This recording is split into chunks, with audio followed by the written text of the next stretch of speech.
Bago tayo magsimula, ay nais ko makitaas ang kamay mga nagtuturing na sila'y membro sa gawain na ito. Amen? So, halos kalahati pala ang nagtuturing na membro. Yung iba, maaaring isita natin. Amen? Welcome kayo. Naway, patuloy tayo magsama-sama. Amen? At ang ating tatalakayin ngayon ay kung paano natin mapangalagaan bilang membro ng ministeryo ito at doon sa nagbabalak na maging membro ng samahan na ito ng Tipas Christian Fellowship ay ating tatalakayin kung paano mapangalagaan ang ating iglesia. Ito ay samahang pagpamilya Kristiyano ng Tipas. Amen? Kaya dapat alamin natin kung paano natin mapangalagaan. Mahalaga ang mapangalagaan ng ating samahan bilang Kristiyano. Amen? At saan po natin ang ating Biblia doon sa aklat ng Efeso. Sabi ko doon, at sumagot din ninyong mapanatili ang pagkakaisa mula sa Espiritu sa pamagitan ng kuplot ng kapayapaan.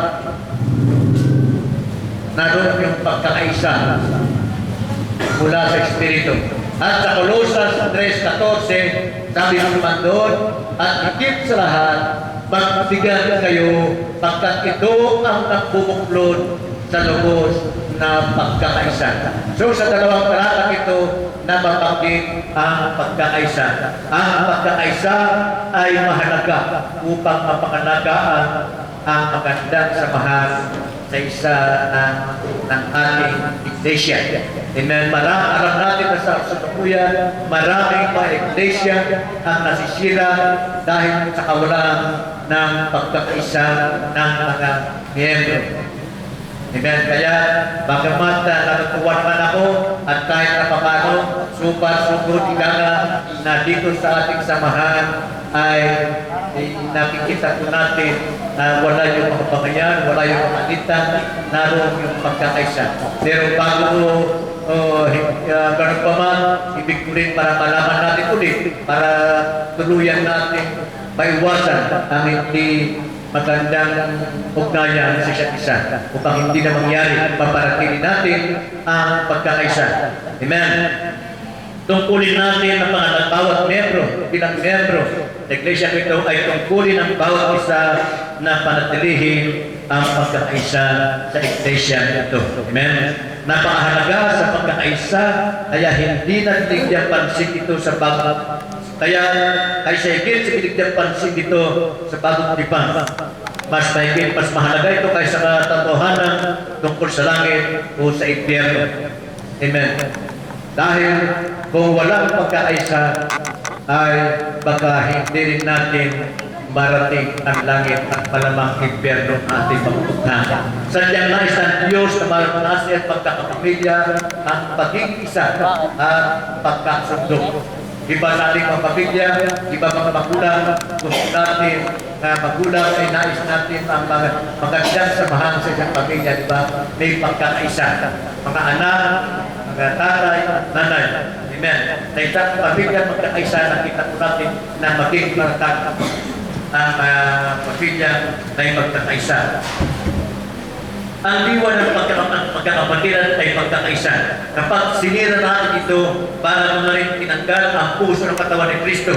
Amen? Kasi yung buhay ng isang samahan ay, kumbaga sa ang pagkakaisa ay yun ang parang puso ng samahan.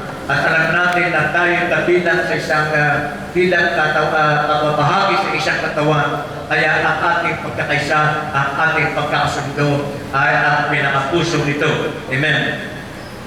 Ito ang buod ng sentro kung papaano ng Diyos na maranasan natin ang sama-samang pamumuhay sa kanyang iglesia. Mahalaga ay isang pamilya ay maranasan natin ang tunay na pagkakapatiran.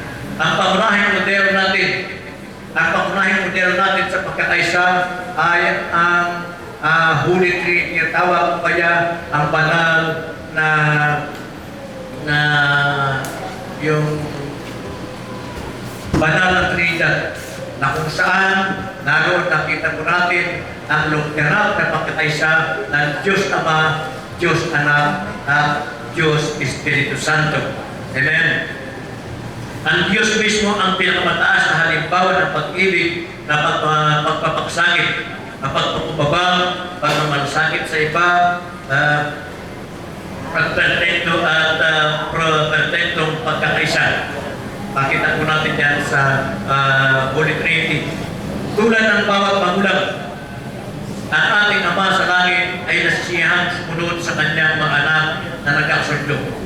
Sa kanyang muling sandali, makita po natin, mababasa po natin sa Biblia, nung bago ipako ang Panginoong Jesus sa krus ng Kalbaryo, nakita po natin na siya'y nanalangin, ipinapadalangin tayo, ipinapadalangin ng kanyang mga alagad, at siya hinihiling sa Ama ng kanilang pagkakaisa. Amen. Makita po natin na ang ating pagkakaisa ang pangunahin pa rin sa kanyang isip ng mga oras na yaon na nagdurusa siya. Ipinapakita nito na kung gaano ay importante ang paksang pag-uusapan natin tungkol ngayon sa pagkakaisa. Walang ibang bagay sa lupa na mas mahalaga sa Diyos kundi ang kanyang iglesia. Nagbayad siya ng pinakamataas na halaga para dito at gusto niyang ay may pagpatanggol lalo sa pinsalang dulot ng pagkakahati-hati, pag-aaway-away at di pagkakasundo. Kung bahagi ka ng pamilya ng Diyos, responsibilidad mong pangalagaan ang pagkakaisa na ating iglesia. Inaatasan tayo ng Panginoong Jesus na gawin ang lahat para mapanatili ang pagkakaisa, mapangalagaan ang pagkakapatiran, at may taguyod ang pagkakasundo sa ating pamilya, iglesia, at sa ibang mananampalataya. Amen. Sabi ng Apostol Pablo doon sa mga iglesia sa Efeso, sabi niyo sa Efeso 4:3, pagsunukitan ninyong mapanatiling pagkakaisa mula sa Espiritu sa pamagitan ng buklod ng kapayapaan. Paano natin magagawa? Paano natin tayo sasagawa ito? Paano natin tayo sasagawa na mapanatili ang pagkakaisa ng Espiritu at buklod ng kapayapaan sa ating iglesia, sa ating samahan? Nagsasabi po, ang Biblia ay maraming sinasabi po kung paano natin mapakalagaan ang pagkakaisa nito. Una, ito ang pansin sa mga pagkapare-pareho natin, hindi sa ating kaibahan. Sabi ko doon, sinabi ng Apostol Pablo na kaya pagsikapan natin gawin ang mga bagay na nakapagdulot ng kapayapaan at makapagpapatibay sa isa't isa. Bilang mga mananampalataya, isa ang ating Panginoon, isa ang katawang kinabilangan natin, isa ang ating layunin, isa ang ating Ama, isa ang Espiritu ng pag-asa, isa ang pananampalataya, ay isa ang bautismo at pag-ibig. Amen? Iisa ang ating kaligtasan, iisa ang ating buhay, iisa ang ating kinabukasan. Ang higit na mahalaga ay sa anumang mga kaibahan na ari natin pagbitin sa isa't isa. Ito ang ating isyong dapat ating bigyan ng pansin, hindi ang ating personal na pagkakaiba. Huwag namin ipagkamali na ang pagkakaisa ay unity ay iba, ang kahulugan ay sa uniformity. Amen? Tandaan natin ang Diyos mismo ang nagdesisyon magbigay sa atin ng iba't ibang personalidad. Meron lang tayo ng Diyos na may iba-ibang personalidad, may iba-ibang katangian, may iba-ibang kaloob, may iba-ibang kinaramihan, may iba-ibang lahi, at iba-ibang hilig. Dahil dito kailangan natin pahalagaan at ikasya ang pagkakaibang ito. Hindi lamang pag-isa. Diba? Sa isang pamilya, hindi naman lahat ng mga anak, may membro ay pare-pareha. Meron yung matigas sa ulo, meron yung tama. Amen? Ganun po hindi natin pwedeng itakwil. Dahil ano pa man yung kapatid na yan, kailangan pag-iisan natin. Dahil kapatid natin yan, kung anak natin yan, kung magulang natin yan. Tayo isang pamilya. Amen? Kaya ang mga kailangan nila ay hindi sapat upang ating takwil sila, upang ating talikuran sila. Amen? Nais ng Diyos ang pagkakaisa, hindi ang pagkapare-pareho. Kung kaya, alang-alang sa pagkakaisa, sabi ko gano'n, ay kailangan din natin dapat bigyan hayaan kailangan may din natin dapat hayaan mahati tayo sa ating mga kaibahan. Dati man nakita natin pagka medyo isa tayo kapatid na medyo pahirap ng isamahan eh. Parang ayaw natin. Parang ayaw natin kausapin. Amen.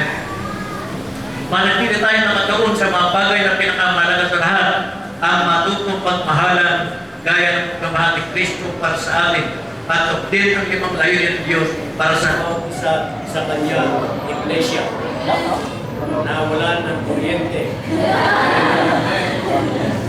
Ganun pa man kahit walang kuryente, manatili tayo sa pagkakaisa. Amen?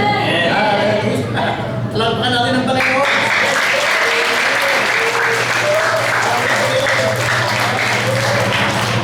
Ang di pagkakaunawaan ay isang sintomas na nalipat na ang focus natin sa mga di ganong mahalagang bagay.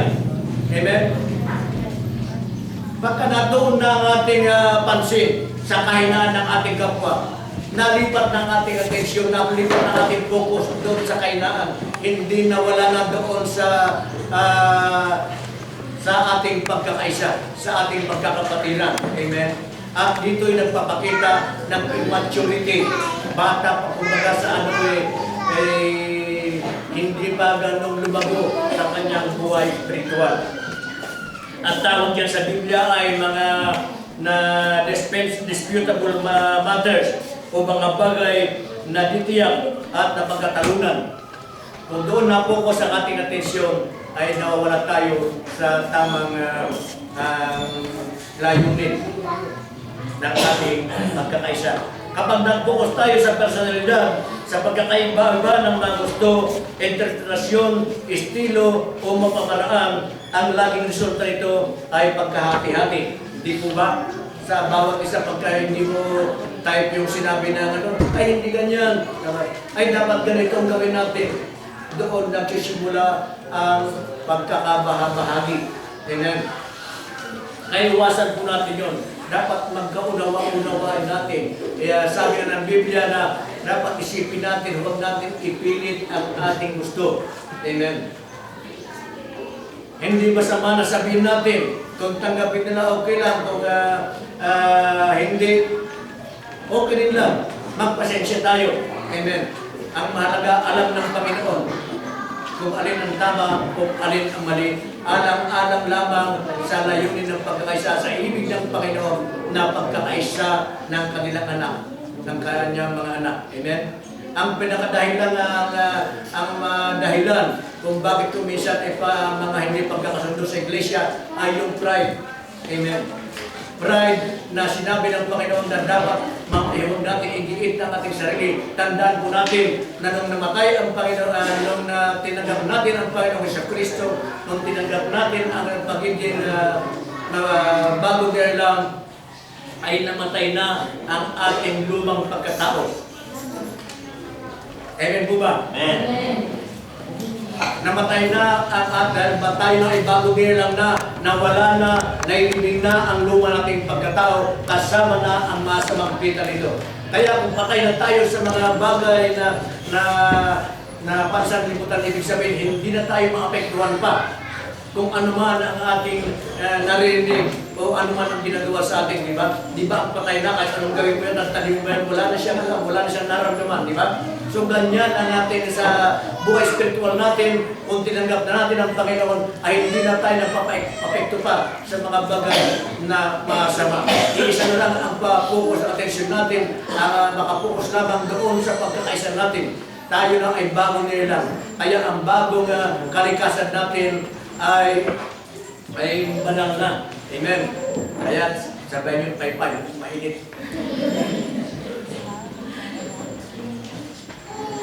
Ngunit kung pagtuunan natin ang pansin, ang pagmamahalan at pagtupad ng mga layunin ng Diyos, ang magiging resulta nito ay pagkakasundo. Di ba? Kung lahat ay nagpapakumbaba, walang problema, walang magiging awayan. Amen? Kung lahat ay nagbibigayan, ika na'y nagmamahalan, ika na'y walang magiging problema.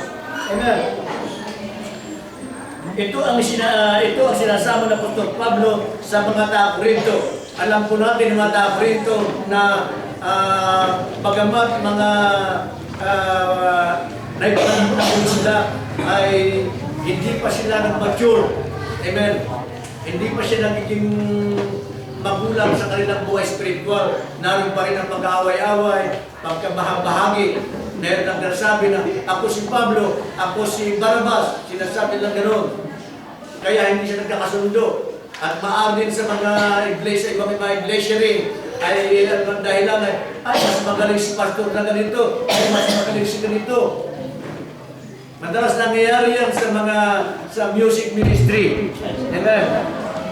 Kami pinigman natin ko hindi, bagamat dito wala yan, ay sa maraming churches ay naroon yung pagpapagalingan. Amen. Palibasa mga music ay doon nakatay sa harapan. Kaya yung iba, ang hindi umawit sa pagpunti ang performance at nais na napapakita sa mga tao. Kaya salamat ito sa atin at wala yun. Lahat ang ibigayan.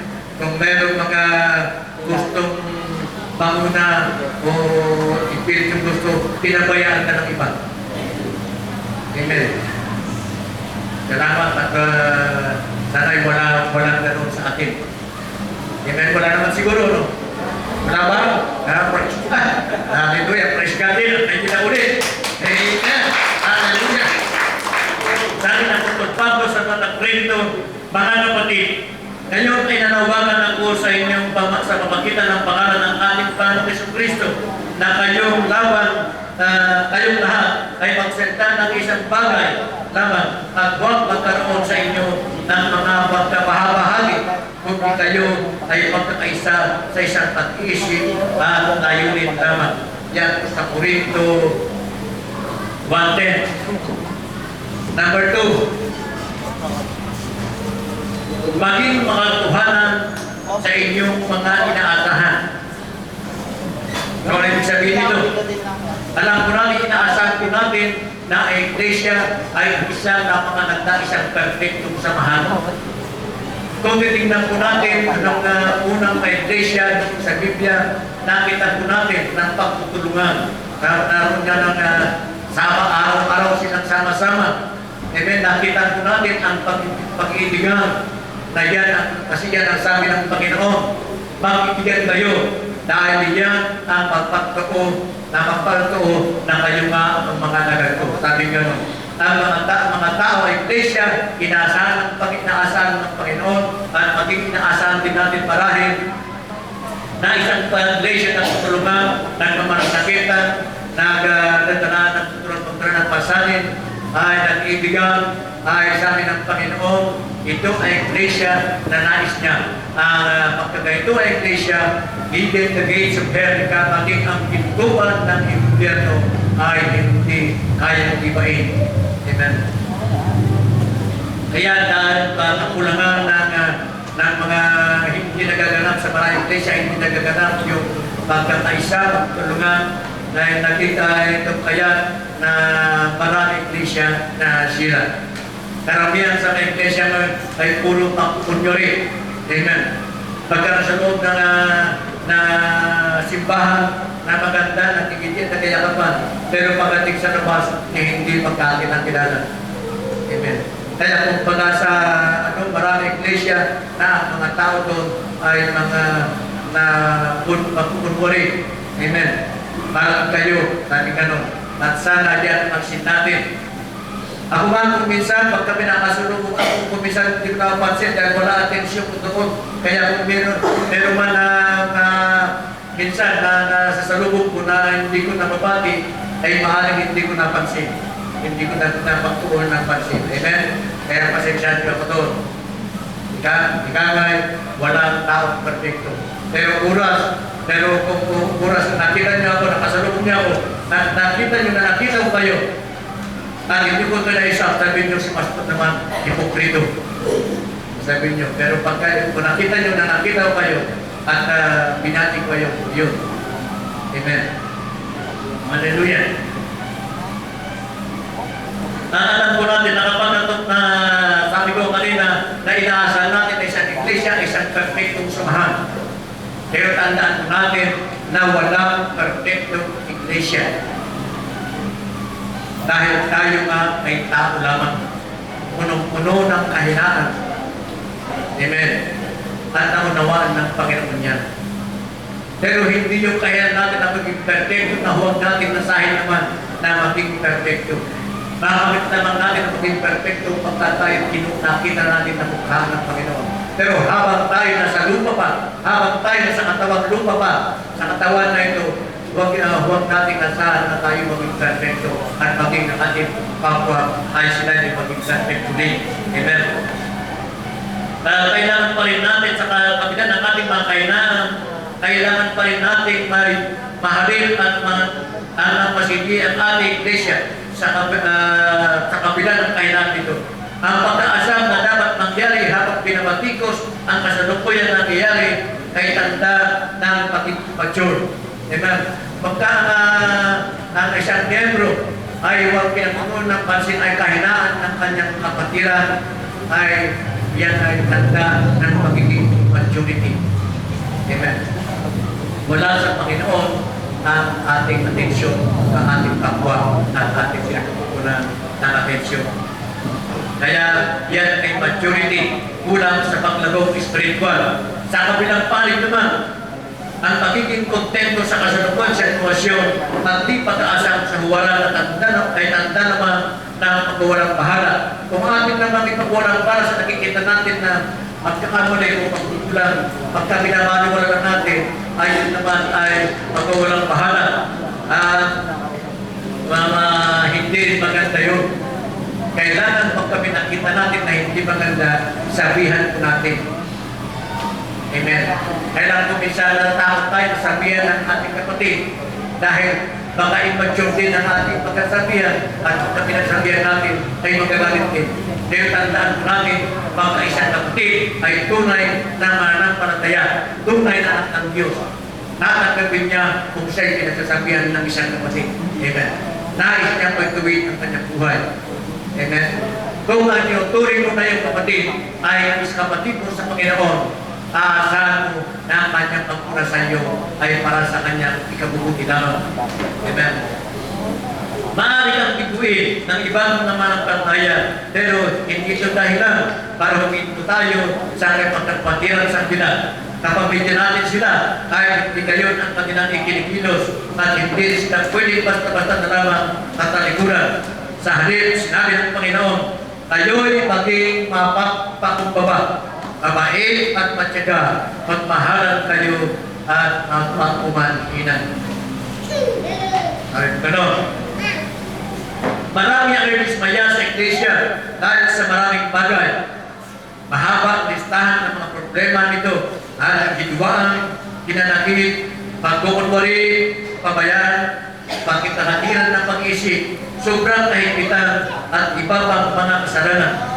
Sa halip na magulat at masinda, dapat nating tandaan na ang iglesia ay binubuo ng mga taong tunay na makasalanan at kasama tayo dito. Natandaan natin, huwag nating isipin na kung tayo ay born again na at dahil tayo nagsisimba na ay mga banal na tayo. Hindi. Hindi yan ang iglesia. Hindi yan ang mga banal, kundi mga pinabanal lamang. Dahil tayo mga kasalanan, nagkakasakitan tayo paminsan-minsan, sinasadya man o hindi, sa halip na iwanan na iglesia, kailangan natin manatili at ayusin ang problema kung maaari. Huwag natin tatalikuran ang problema, harapin po natin at ayusin po natin. Kailangan natin manatili at ayusin ang problema kung maaari. Rekonsilasyon, hindi pagtakas ang daan tungo sa mas matibay na karakter at mas malalim na pagkakapatiran. Maraming mga mananampalataya na pagka meron sila na hindi nagustuhan ay umaalis, lumilipat sa ibang iglesia. Patalon-talon, ikanay. Na parang akala nila na naligo sila na yung inaatira ng iglesia ay isang perfecto, walang kapintasan. Kaya pagka hindi nangyari yun, sila ay umaalis, naghanap ng panibagong maatinan. Ang pag-alis sa iglesia ay unang udyat ng pagkabigo at pagkalismaya ay isang tanda ng kakulangan ng espiritual na kulang. May mga bagay na gustong ituro sa inyo ng Diyos at sa ibang rin mga mananampalataya. Bukod dito, wala namang talaga ang perfectong iglesia. Pwede mong takwa. Ang bawat iglesia ay may sariling kahinaan at may sariling problema. Madismaya rin tayo maaga pagka tayo lumipat doon. Amen. Meron akong isang kakilala na isang nagsasabi na siya mananampalataya. Pero sa bawat iglesia na kanyang nakikita niya ang mga kahinaan nito.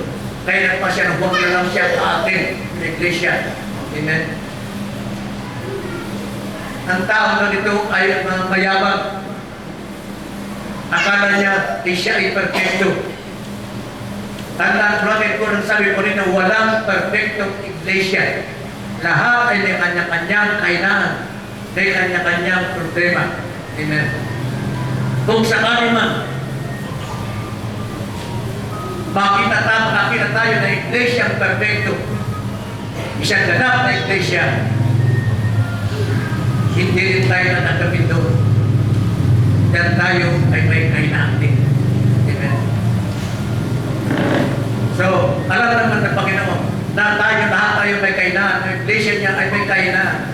Pero naroon ang pag-unawa ng Panginoon. Dahil sa habang ng Diyos, naroon pa rin na nakapagpapatuloy ng iglesia. Ang kanyang mga anak ay ginagabayan, inuunawa ang pagkukulang, ang pagkakasala, ang kahinaan ng kanyang iglesia. Amen. Dahil masagana ang kapag ng Diyos. Amen. Hallelujah. Makikita po natin na wala tayo makita ng perfecto iglesia. Kaya huwag na tayo magtangka kung meron tayong dinagustuhan sa ating halimbawa. Dito meron tayo nakita magkukula po hindi nagustuhan.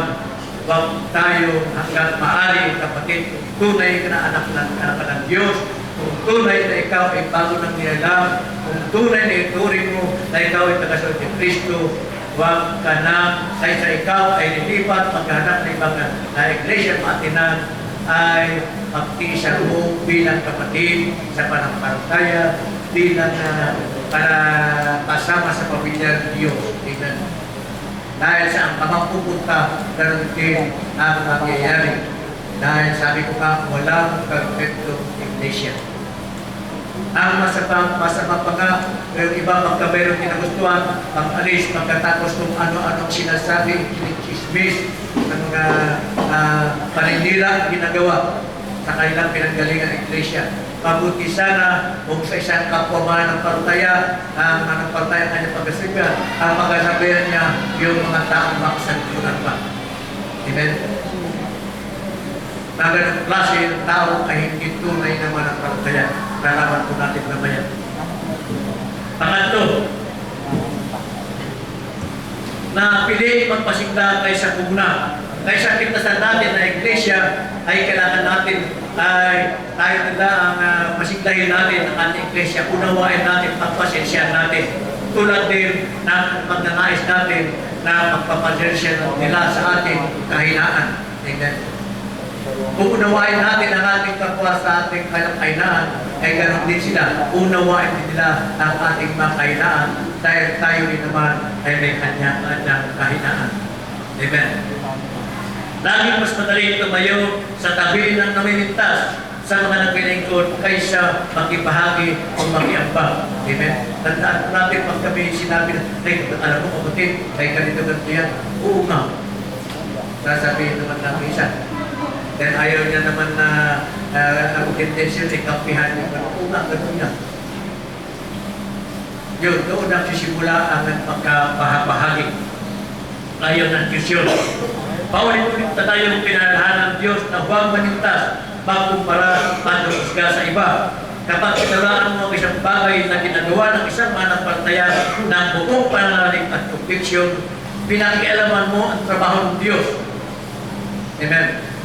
Itong trabaho natin ay punahin natin ng ating kapatiran ay inuhusgahan natin siya. Amen. At anong sabi ng Panginoon? Sa nanguhusga, sa mga tao nanguhusga sa kanilang kampo manampalataya. Sabi po doon sa Romans 14:4, sino ba? Sino ba upang humatol sa utusan ng iba? Ang Panginoon lamang noon ang makakahatol kung siya ay karapat-dapat o hindi. At ariin siya karapat-dapat sapagkat ito'y kanyang gawin ang kanyang Panginoon. Sabi ko gano'n. So huwag tayo maligtas, huwag tayo maguna. Amen? Huwag tayo matay. Dahil yan ay hindi gawain na siyang tunay na manampalataya. Ang paghatol ay ang Panginoon lamang na may gawa niya. Wala tayong karapatan na humatol sa ating kapwa. Amen? Iyan ba na tutuplang Pablo na natin dapat usahan upalitin ang manampalataya. Sabi gano'n. Kapag hinusgan natin ang ating kapwa manampalataya, 4 na bagay ang nangyayari kaagad. Tagtaan po natin yan. 4 na bagay ang nangyayari pagkahating hinusgahan ng ating kapwa. Ano yung 4 na yun? Nasisira ang ugnayan natin sa Diyos. Tandaan po natin kapatid, pagka hinahatol natin ang ating kapwa, hindi ang ating kapwa ang ating sinisiraan, nasisira, kundi ang ating sarili. Kaya sabi ng Panginoon, huwag tayo humatol, huwag tayo husga. Kaya kung tayo nangusga sa iba, ang ating ang nasisira ay ang ating sarili, ang ating ugnayan sa Diyos. Amen. Pangalawa, ipinapakita pagkaharating hinahatulan ng ating mga kapatiran ay ipinapakita natin ang ating kayabangan. Amen. Sabi nga magtuturo, di ba? Dahil tinuturo natin ang kapatid, tandaan mo lang at sarili natin ang siya nakaturo sa atin. Kaya huwag tayo maghatol. Sabi nga nahatol, bakit mo alis yan? Alisin mo muna ang buwing ng iyong mata bago mo alisin ang buwing ng iyong kapwa. Sabi nga may kasabihan pa, nawalisin mo muna ang bakuran mo bago walisan ang bakuran ng iba. Tutok po yun, mga tao sa ngayon. Hallelujah. Pangapat, pangalawa, pinapakita ang kayabangan at ating mga kainaan. Pangatlo, sumailalim tayo sa pagbuhusga ng Diyos. Tandaan po natin, pagka hinahatulan natin kapwa, tayo rin naman ay hinahatulan tayo ng Diyos. Ang paghatol mo sa iyong kapwa ay siya ang gagawin ng Diyos sa paghatol sa iyo. Amen. Kaya sinasabi ko nga na kung tayo nangahatol sa iba, ay tayo ang ating sarili mismo ang ating hinahatulan. Dahil yung paghatol sa iba ay yun din ang gagamitin ng Diyos sa paghatol sa atin. Amen. Pangapat, sinasaktan natin ang kapatiran sa Iglesia. Sa pamimintas ay may bisyo, may patigat na kapalit. Kaya huwag natin gagawin ang pamimintas sa Iglesia. Huwag tayo ang sisira sa Iglesia dahil may mga bigat na kapalit yun. Tayo ang hatulan ng Diyos. Amen. Ang tawag sa Biblia, alam po natin, ang tawag sa Biblia kay Satanas, doon sa Revelation 12:10, ang tawag ng Biblia kay Satanas ay taga-usig ng kapatiran. Kaya kung kinuusig natin ang kapatiran, ay baka tayo ay maging si Satanas din. Amen? Kaya si Satanas ay yung tawag sa Revelation ay taga-hatod ng mga, ay taga-usig ng kapatiran. Trabaho ng Diablo ang pagbibintang, magreklamo at tuligsahin ang mga membro ng pamilya ng Diyos. Diba? Diba sa aklat ng Diyos, sabi noon, si Satanas na akyat panaog sa Diyos, sa langit. Sabi ni ng Panginoon sa kanya, napansin mo ba ang lingkod si Job? Sabi gano'n. Na siya'y tapat sa akin. Sabi gano'n. Para sabi ni Satanas, paano hindi maging tapat sa iyo? Binibigay mo lang ng kanyang mga magandang buhay. Dahil binibigay mo sa kanya, subukan mo alisin yung mga pinapahalaga niya sa buhay. Sabi gano'n. So, gano'n si Satanas, yan ang trabaho ni Satanas. Umakit sa doon siya, naging maghanap sa Diyos siya. Tignan mo si gano'n, pagtulog, pagpunta sa service, hindi man nakikinig, o di man tulog lang. Akin yan, sabi ni Satanas. Yan yan. Sabi niya. Amen? Yan ang trabaho ni Satanas na nag-uusig ng pagkutiran. Ano mga oras na gawin din natin ito ay nagpapulong ko tayo kay Satanas at ginagawa natin para sa kanyang gawain. Amen? Hindi na ang gawain ng Panginoon ang hindi ginagawa, kundi ang gawain ni Satanas. Kaya maaari si Satanas ng ating Panginoon, sapagkat ang ating Panginoon, kung meron tayo tinatawag ng Panginoon, ang ginagawa natin ay ang kanyang ibig. Amen? Ang kapwa nating Kristiyano, gano'n man silang kaiba sa ating panahon sa atin, ay hindi ang tunay mong kalaban. Amen? Hindi ang ating kapatiran na mahina ang ating kalaban, kundi ang diablo, ang masamang espiritu na sa taong yun. Amen? Halimbawa, palapintas, baka espiritu ng palapintas na nasa kanya. Amen? Alam mo, maraming uri ng maraming tagasunod si Satanas ng mga espiritu ng katamaran, espiritu ng kamangmangan, lahat ng mga negatibong igawan ng espiritu na kampo ng diablo yan.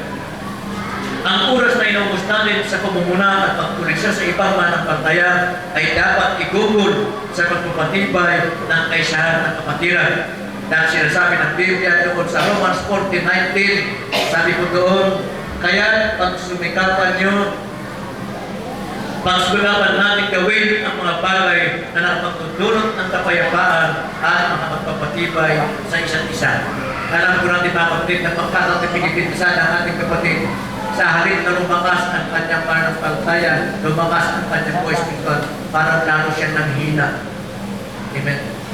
Pagka pinipintasan natin ang ating kapatid, ang ating kapwa, sa halip na lumakas, ay parang nanghihina hanggang masira, tuloy na masira ng loob, panlamig sa kanyang spiritual na buhay, hanggang tuluyan na mawala. Amen.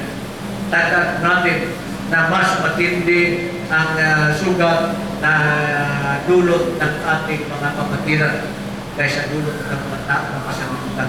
Amen. Naniwala ko kayo. Kung sa kasalutan na nakasakit sa atin, maaaring isipin po natin, natawarin mo siya, Panginoon, hindi niya alam na ginagawa.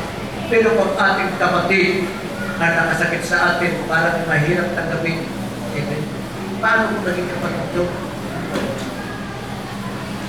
Sa halip na palakasin niya ako sa aking espiritu kasi lahat hinanihina. Amen. Di ba sabi ng Panginoon, huwag niyong paligtaan ng pagsama-sama at tulad ng ginagawa ng ilan. Sabi gano'n, sapagkat sa pamagitan ng pagsama-sama ay daw nagpapalakasan na ito, nagtutulungan, ng pasarin. Sabi gano'n. Kaya nga tayo nagkasama-sama na rito. Pwede ba natin masabi na pagsama-sama natin na ganito ay makikita natin na para lumalakas ang loob natin?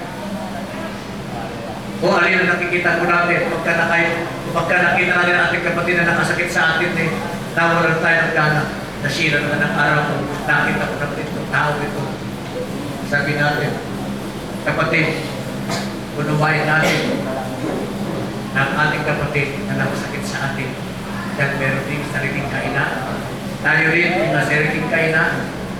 At inunawa natin ang kainaan ng ating kapwa. Tayo naman ang kailang unawain ang ating mga sarili na kainaan. Pang-apat tayo? Apat. Ito ang kadalasan na naging dahilan ng pagkabahagi sa maraming iglesia. Yung pang-apat, huwag makinig sa chismes o sitsitan. Totoo po ba yun? Na ito ang malakas makasira sa mga pagkakapatiran, mga chismis o sitsitan. Ang pagkikismis ay ang pagpapasa sa iba ang informasyon na yung wala namang kinalaman sa problema at hindi ka rin bahagi sa solusyon. Alam natin mali ang magkalat ng chismis, pero hindi rin tayo dapat makinig dito kung gusto natin pangalagaan ang ating iglesia. Ang pakikinig sa chismis ay tulad ng pagtanggap ng nakaw ng bagay na sapot ka rin sa krimen. Ika nga, pagkatan alam pa natin at pagka tayo bibili ng nakaw, alam natin ang nakaw at bibili natin ay ito'y makakasama natin tayo sa kasalanan yung tinatawag sa batas ng pensi. Pagbibili ng mga nakaw at ganoon din sa sinasabi pagka may krimen, pagka wala ka pang ginawa sa mismong krimen, pero nakita mo at naging lookout ka, nabahagi ka rin accessories of the crime in tawag. Nabahagi ka rin sa krimen. Wala naman ginawa masama, hindi mo nakaw.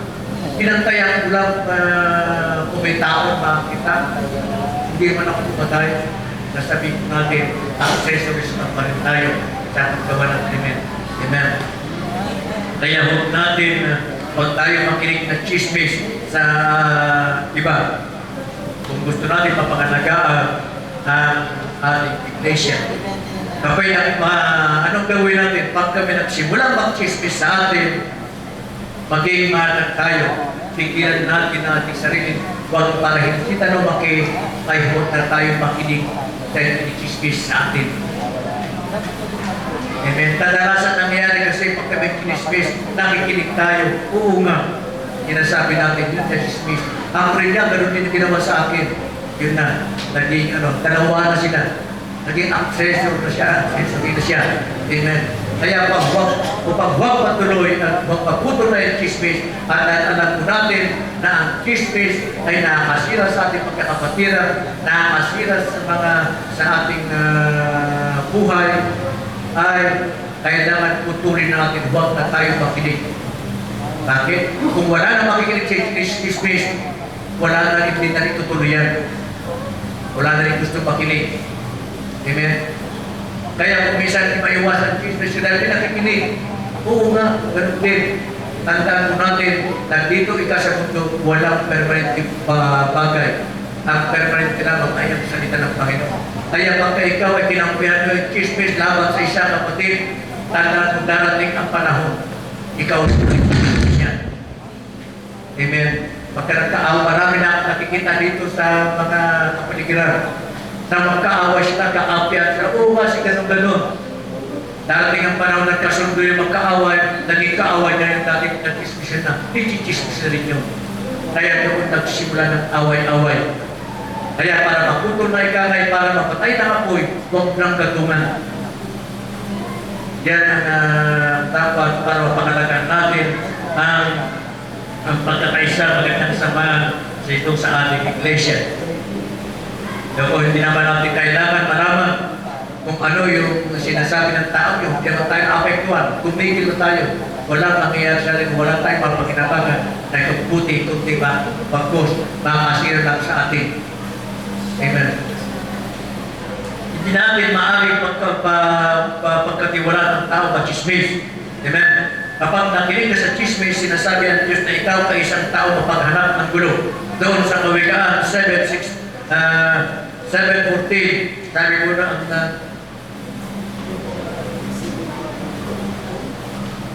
7:4, ang taong masama ay nakikinig sa payo ng masama at ang sinungaling ay sumusunod sa malungkot na dilan. At doon din sa aklat ng Jude 1:19, sabi ko doon, sila ang gumagawa ng ituwaan sa inyo. Mga lupang tao sila at hindi taglay ang Espiritu para nangyayari. Wala man ang pantay at chismuso. Ang mga chismusa lamang ay mga nagasanlibutan. Meron ba? Meron ba sa atin ang chismusa? Ay, mahirap aminin. Amen. Pero nakikita tayo ng Diyos, nakikita ng Panginoon ang puso natin, nakikita ng Diyos ang araw-araw at buhay, wala tayong pahitingin sa Kanya. Kung ikaw man, kapatid, aminin mo sa iyong sarili at ito ka na. Amen. Wala may dudulot at kispis, wala rin may dudulot maging kispis, wala rin may dudulot mabuti para sa iyo yan. Amen. Kung hindi ka bago magsalita, ay kailangan isipin mo muna. Totoo ba ang sasabihin ko? Yan. Pangalawa, may dudulot kayo mabuti sa akin kung pakinggan ko ang sasabihin ng tao ito.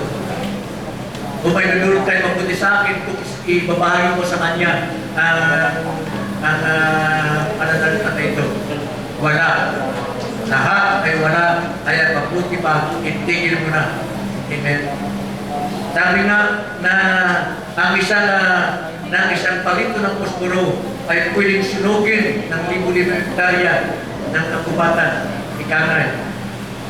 Ang tila ay isang maliit na bahagi lamang ng ating katawan.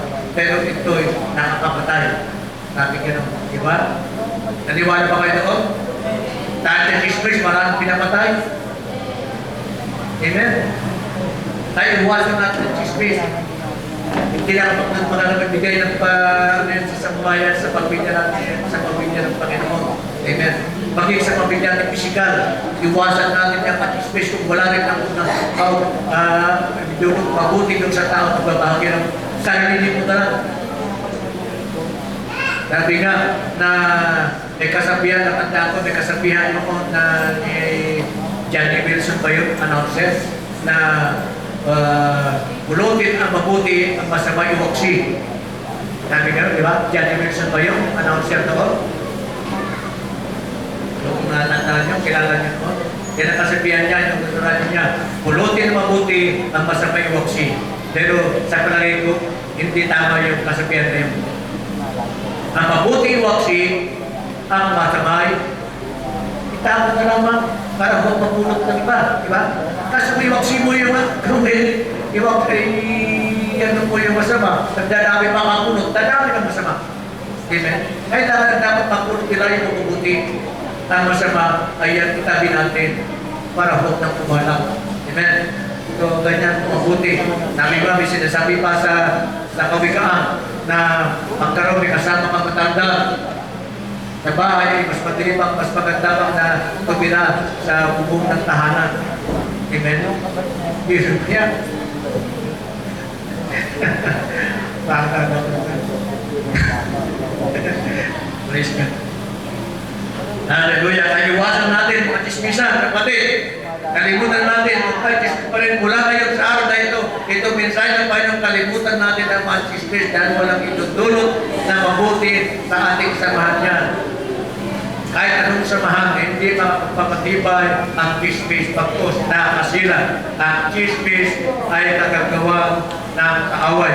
Kaya pag kami nagchichismis, nakita ng kapatid na nagchichismis, sabihan mo kapatid, hindi ka nakapibigay ng kalakasan sa mga pagkakwa sa mga kapatiran, kundi ikaw ay nakakihina.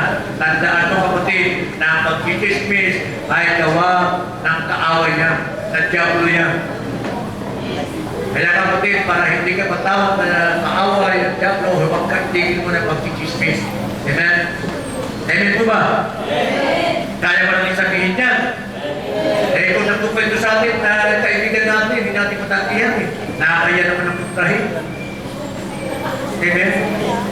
Kung ganyan naman pero natin, mas mahalaga na ating kaibigan kaysa Panginoon. Kasi pinagpabawal ng Panginoon yan eh. Kaya hindi mo kaibigan natin, baka pagka hindi mo talagang pinakinggan eh, ang bihira ng tao ito. Pinikwenta ko, ayaw makinig. Nagkagalit na rin yan. Ay ayaw magkagalit, kaya pakinggan mo na lang. Ito mali yung dapat wag mo nang pakinggan para matigil na. Amen? Para mapanatili ang pagkakaisa sa ating samahan. Nakalungkot na sa pasturan ng Panginoon ng pinakamalalim ng mga sugat na dulot ng ang mga sugat ay dulot ng pagpatupang. Yung sinabi ko rin na hindi ng mga lubo. Diba? Sabi ko doon tungkol sa mga lubo na mga tungkol sa mga mulaang propeta, mga nakanabit lupa, pero ang totoo sila ay lubo. Sabi ko na Pero nagpapala si Pablo laban sa mga Kristiyanong kanibal. Alam ba ninyo kung anong kanibal? Ang kanibal, yung kumakain ng tao. Diba? Diba yun ang kanibal? Kaya, ang magkakapatiran, ang mga magkakapatiran ay nagkakagalan, nagsasakbaran, nagsisiraan. Ang tawag sa kanila, kanibal. Diba? Pero pang kanibal sa inyo dito? Wala. Sa ibang church lang, meron. Pero napakalanin natin mga sarili.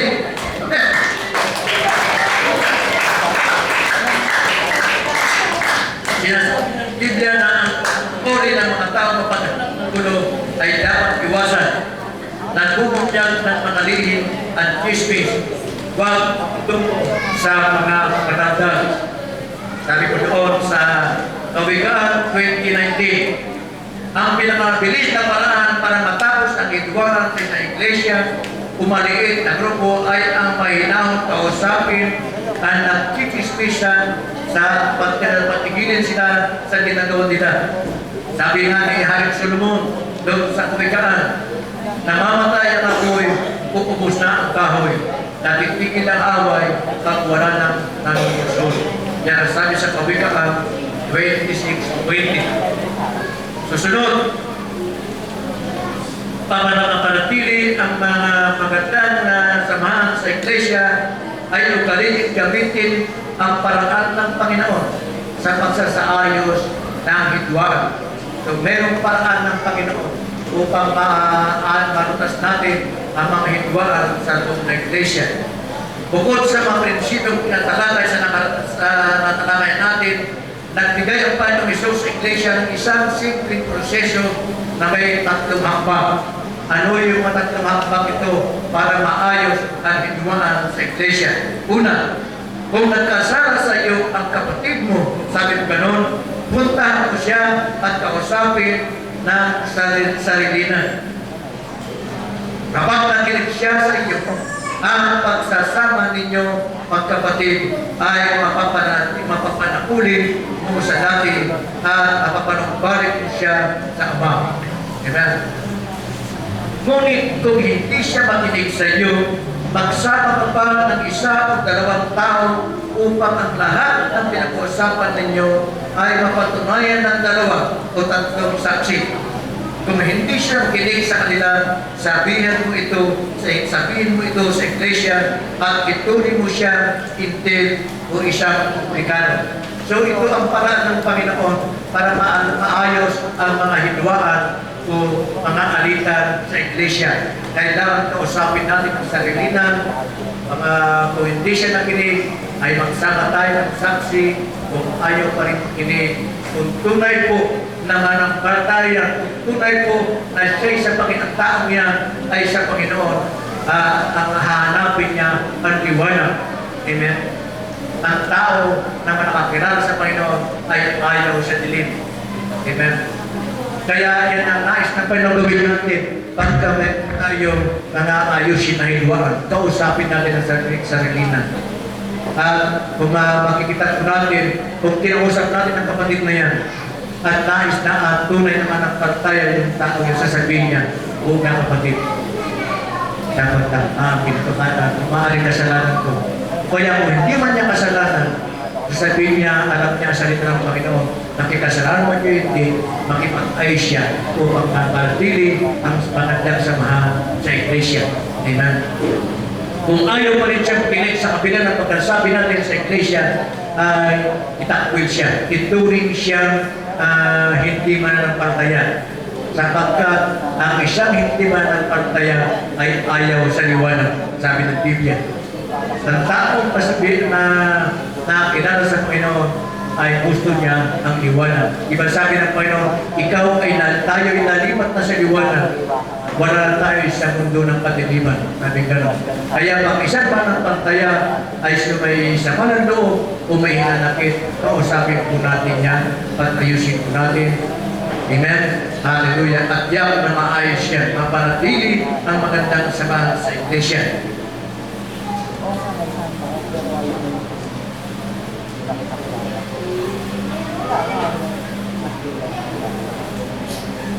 Kung may hidwaan, mas madaling dumating na dumaing sa tao din sangkot sa problema. kaysa makipag-usap sa kagalit at nagsabi ng totoo. Pinaalaaran ito ng sitwasyon. Sa halip, dapat nating puntahan ang taong kinaukulan. Tandaan po natin yan, totoo ka naman yan. Pagka tayo sumarama ng loob, sa halip na kausapin natin yung tao na nakasakit sa atin, mas gusto natin kausap ng ibang tao. Bakit kaya? Dahil natural sa atin, natural sa tao na yan, pag kami nakasama sa loob, mas kukuhan ng pambig. Amen. Sa halip na kausapin niya yung tao, ayusin niya yung makipag-usap ng tao, ay dahil sa galit siya, mas gusto niyang sabihan yung kanyang hindi kasangkot doon sa alitan. Kasi gusto niyang kukuha ng kamampi. Siyempre, ng isang kanyang kinausap naman, oo nga.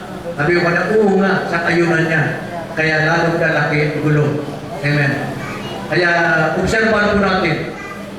Tayo sa ating mga sarili, kahit man ang pantayan tayo, pagka meron nasaktan tayo o may kinasama natin loob, ang tendency natin, sasabihin natin sa ating kapwa. Amen. Aminin po natin yan, masakit man, pero totoo yan. Maging sa sarili ko kumisyan na nagawa ko ninyo. Amen. Dahil sa halip ay tago na lang natin, tibukin na lang natin. Ay gusto natin ipapalitan. Kasi gusto natin kaapi. Mas marami niyang kaapi, mas lamang tayo. Mas ano yung pride natin. Amen. Yan ang isa sa mga kahilan natin.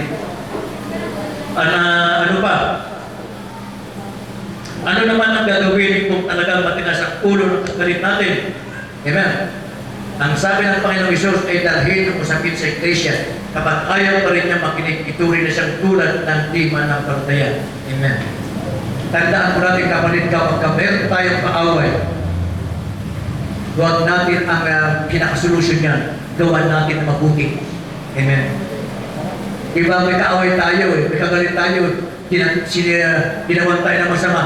Gusto natin gawan natin, gantihan natin na masikip na masama. Diba? Amen po ba? Hindi. Ganyan, pagka ganyan ang ginagawa natin, pagka masama ginawa sa atin at kinantihan natin na masama, lalo lang binibigyan natin ang katwiran ng taong yan upang lalo tayong gawin ng masama hanggang lumaki ang alitan sa halip ng ayon. Amen. Kaya ang solusyon niya, pagka ginawa ng masama, anong sabi ng Panginoon? Gantihan mo na mabuti. Yan ang solusyon ng para ng Panginoon. Kaya ugaliin, gamitin ang paraan ng Panginoon sa pagsaayos ng hidwaan. Amen. Sabi ng sanlibutan, pagka pinatukan ng bato, batuhin mo ng granata. Pero sabi ng Panginoon, pagka pinatukan ng bato, batuhin mo tinapay. Sa mga tupan may panaman. Pagka pinatuwa sa iyong away, pakipag-ayos ka na yun.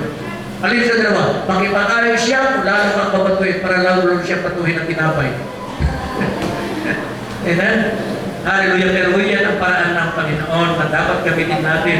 Gantihan na mabuti ang gumawa sa atin ng masama.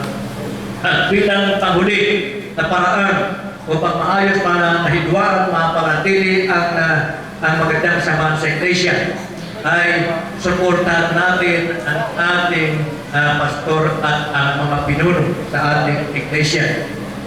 Hindi ko sinasabi dahil sa ako ay pastor nyo. Hindi ko sinasabi yun. Pangkalahatan po ito. Ikangay tandaan po natin na ang pastor na mga nabubuno sa atin ay tao rin lang yan. Nasabi ko kanina na may kanyang kahinaan. Walang perfectong tao. Lahat tayo ay may kahinaan. Kahit pastor tayo, kahit ministro tayo, may kanya-kanya tayong kahinaan. Maging si Papa man ay meron ding kahinaan. Ang pagkakaiba lang ay sa mga namumuno sa atin, sa mga pastor, ay binigyan ng Diyos ng responsibilidad at otoridad para panatilihin ang pagkakaisa sa iglesia. Ito'y napakahirap gawin sa tuwing magkakaroon ng ipagkakunawaan ng nakasabi. Yung namamagitan, ayusin. Kasi sa nalimutan madalas, mababasa natin, ay siya'y namatay, na umawat na. Ay siya'y pinatay, siya ang sinaksak, siya ang pinaril. Napakahirap ang gawain ng ikaw at nagpabayapa. Ang Panginoong Isus pa, nung siya'y nasa lupa, ay hindi niya nagawa yun. Kaya napakadelikado po yan ang tungkulin ng mga namumuno sa atin. Ang binigyan sila ng Diyos ng responsibilidad at autoridad para ayusin ng iglesia. Ang mga pastor ang kailangan umagit na sa mga membro nagsasakitan, nag-aaway, o sa mga miyembro na isip bata. Sila rin ang natasang gumawa ng imposible ang bigyang kasiyahan ng lahat. Isang bagay na kahit si Jesus mismo ay pinagsagawa. You cannot please everybody. No one can please everybody. Sabi nga, tignan po natin ang Panginoon. Natutuwa sa kanyang mga tao, pero nagagalit sa kanyang mga Pariseo. Amen? Hindi lahat ay maaari mo mag-please sa liga. Sabi sa Biblia, kung paano nyo makitungo, tayo makitungo sa mga naglilingkod sa atin. Paano natin makitunguhan ang mga naglilingkod sa atin, ang mga leader natin sa iglesia. Sabi lang sa Hebrews 7:17, sumunod kayo at pasakot sa mga namuno sa inyo, sapagkat sila'y patamang nagbabantay alang-alang sa inyong mga kaluluwa bilang mga mananagot. Hayaan gampanan nila ito na may kagalangan at hindi na may hapis, sapagkat kung ganito'y hindi ito maging kapakinabang sa inyo.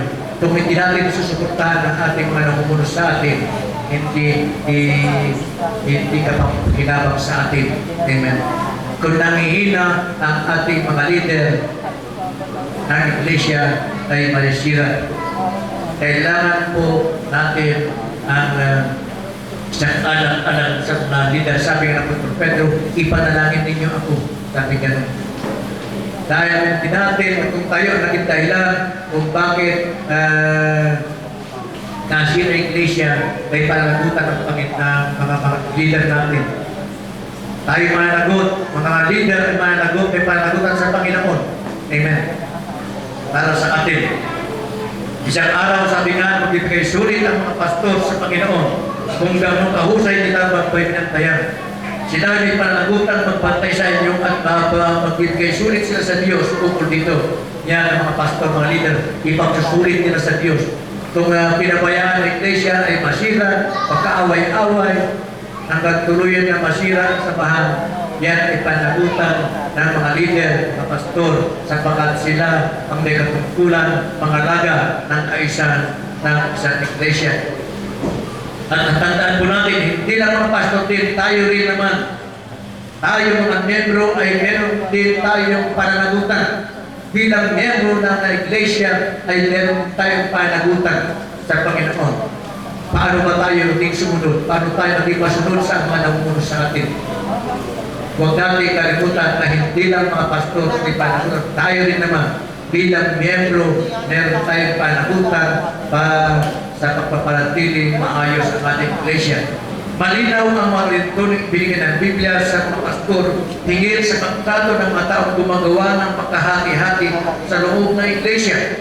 Kailangan iwasan ang mga pastor na nakikipagtalo at may hinaong turuan ang mga tumututol habang ipinagdarasal na sila'y magbago. Kailangan rin nilang bigyan ng babala ang mga mahilig makipagtalo. Di pakiusap na magkaroon ng pagkakasundo-sundo at pagkakaisa. Sa wayin ang mga walang galang sa liderato at alisin ang mga taong pinagmumulan ng pagkahati-hati. Kung ayaw makinig ang mga ito, matapos ang 2 beses na babala. Amen. Alisin, excommunicate. Kaya, di ba sa iglesia ni Cristo, di ba gano'n pag kami masuwayin ay inaalis. Amen. Salamat lang sa atin at wala. Dati meron umalis na rin pusa. Hindi na inantay na siya'y patisin, siya'y umalis ng pusa. Amen. Inaalis ng Panginoon ang taong sumisira ng samahan sa iglesia. Amen. Purihin ang Panginoon. Hallelujah. Pinangangalagan natin ang kapatiran kapag iginagalang natin ang mga nagsisilbi sa pamagitan ng pamumuno. Dasal, pagtulong, pasalamat at pagmamahal ang kailangan ng ating mga pastor at tagapamuno. Iniutos sa atin sa unang Thessalonica 5:12-13, sabi doon, mga kapatid, hiningi namin sa inyo na pahalagahan ang mga nagtatrabaho para sa inyo. ang mga namumuna sa inyo sa daan ng Panginoon at ang mga nagpapatibay sa inyong loob. Igalang at mahalin sila ng lubos dahil sa kanilang trabaho at mamuhay kayong magkakabuklod sa kapayapaan. Amen. Kaya ang panghuli mga kapatid, ang hamon sa atin ay tanggapin natin ang responsibilidad na pangalagaan at itaguyod ang pagkakaisa sa ating iglesia. Kung ibubuhos natin ang ating sarili sa paggawa nito, nasisiyahan ng Diyos. Hindi ito maging madali parati. Minsan ay kailangan natin gawin kung ano ang nakabuti tawan, hindi sa ating mga sarili. Amen. So yan ang paaralan sa atin ng Panginoon sa bagay ito. So paano natin panatilihin ang pagkakaisa? Di ba napakasalat ang samahan na may pagkakasundo, may pagkakaisa? Amen. Yan ang isang biyaya ng Diyos. At yan ang mensahe sa atin ng Panginoon. At tayo nga ay tinatawag ng music ministry na tayo ay umawit ng isang awitin na nagsasabi na isang pagkakaisa sa pagkakapatiran. Amen.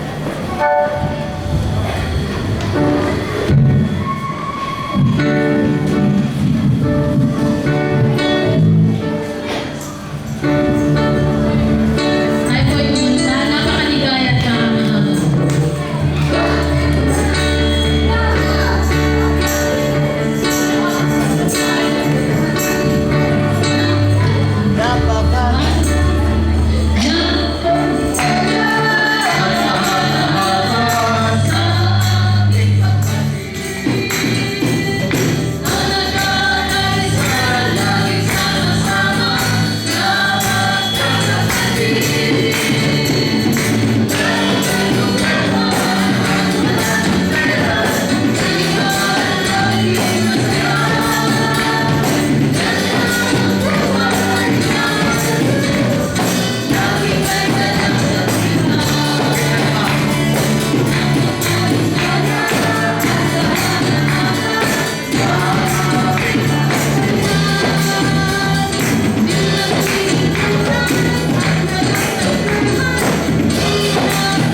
na masayang magkasama sa Diyos. Hallelujah. Lord, salamat po Panginoon sa mensahe mo ito sa amin. God, sa bagay lugar. At naway hayaan mo na matalim sa katawang bahagi ng bawat isa, Panginoon. Ang mensahe mo sa amin sa bagay ito, Panginoon. Pagkat ito ang nais ko, Panginoon, sa iyong mga anak.